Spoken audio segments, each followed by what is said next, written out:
Rizka Pratiwi dengan NIM 198000204.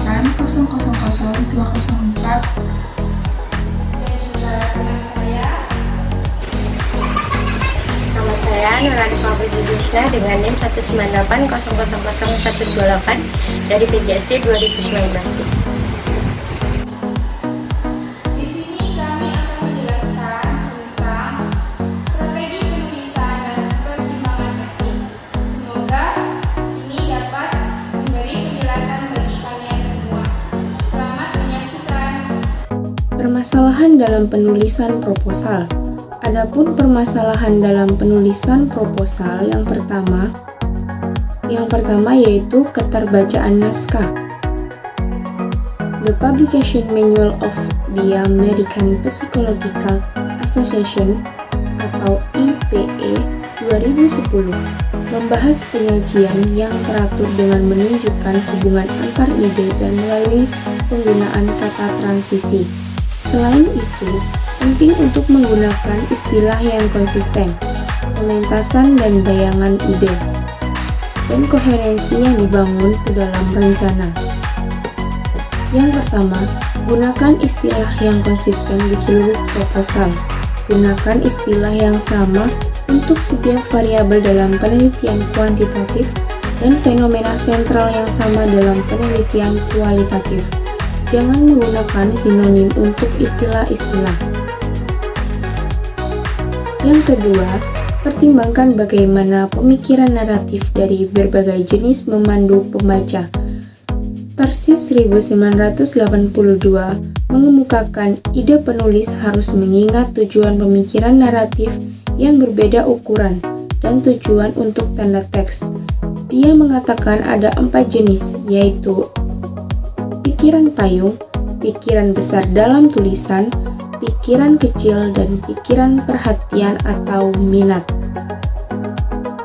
Yang ketiga, koherensi dalam menulis berarti bahwa ide-ide mengikat bersama-sama dan secara logis mengalir dari satu kalimat ke kalimat lain dan dari satu paragraf ke paragraf lainnya.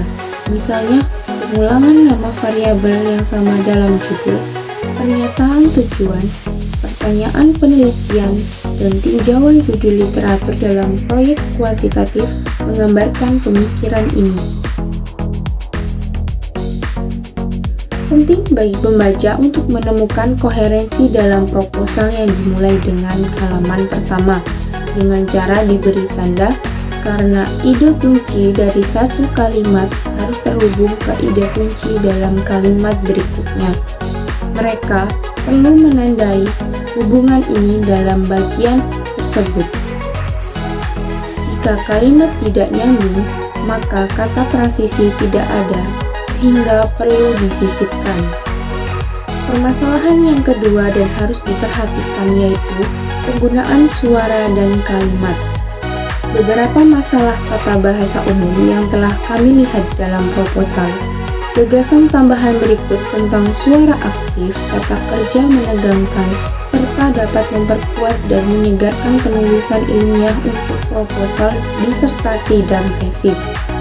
Yang pertama, gunakan suara aktif sebanyak mungkin dalam penulisan ilmiah. Menurut penulis sastra Ross Larsen 1982, jika subjek bertindak, suaranya aktif. Jika subjek ditindaklanjuti, suaranya pasif. Contohnya termasuk akan, telah, dan sedang.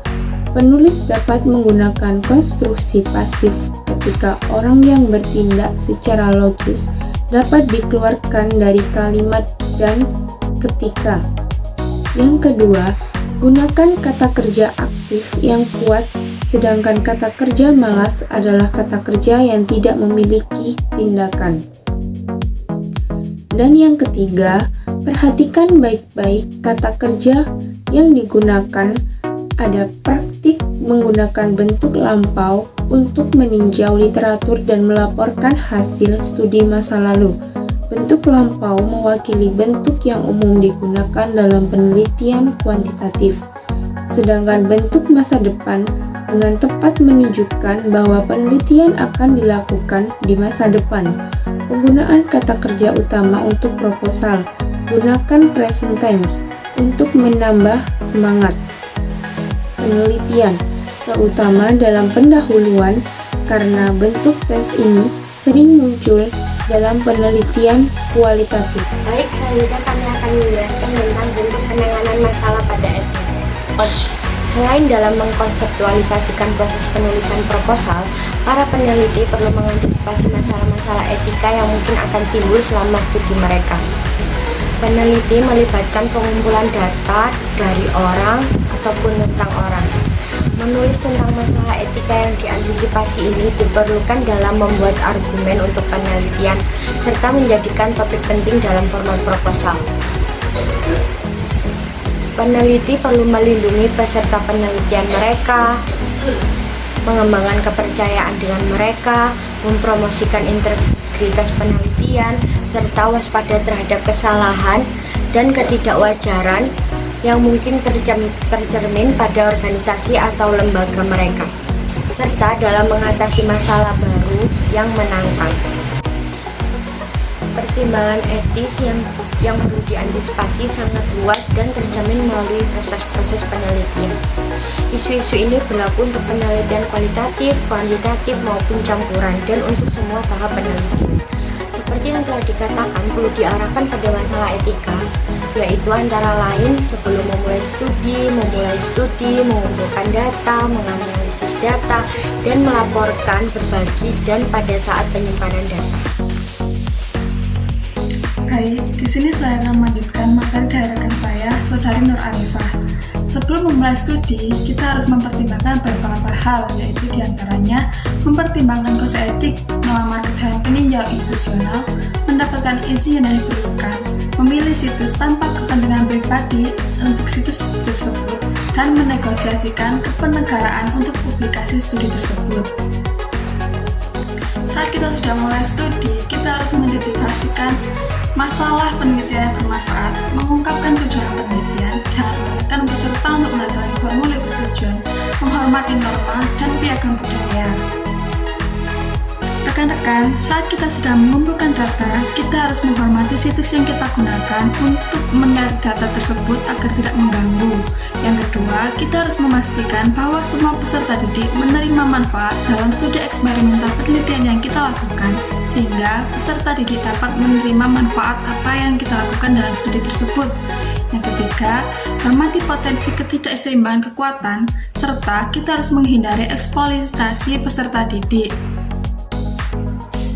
Saat kita sedang menganalisis data, kita harus menghindari beberapa hal, yaitu menghindari menjadi penduduk asli, menghindari hanya mengungkapkan hal positif saja, serta kita juga harus menghormati privasi dari penduduk asli dari pemilik data tersebut. Saat kita sedang melaporkan, berbagi, dan menyimpan data, kita dilarang untuk memasukkan ke pengarangan, bukti, dan temuan, serta dilarang memplagiasi, menghindari mengungkapkan informasi yang akan menghalangi peserta. Kita harus berkomunikasi dengan bahasa yang lugas dan tepat, berbagi data dengan orang lain, menyimpan data mentah untuk diri kita sendiri dan bahan lainnya, bukti yang lengkap, kepatuhan terhadap masalah etika dan tidak adanya konflik kepentingan, serta memahami siapa yang memiliki data tersebut. Baik, sekian presentasi dari kelompok kami. Jika ada salah kata dan penggunaan kalimat, kami mohon maaf. Semoga apa yang kami sampaikan dapat bermanfaat. Sekian, terima kasih. Assalamualaikum.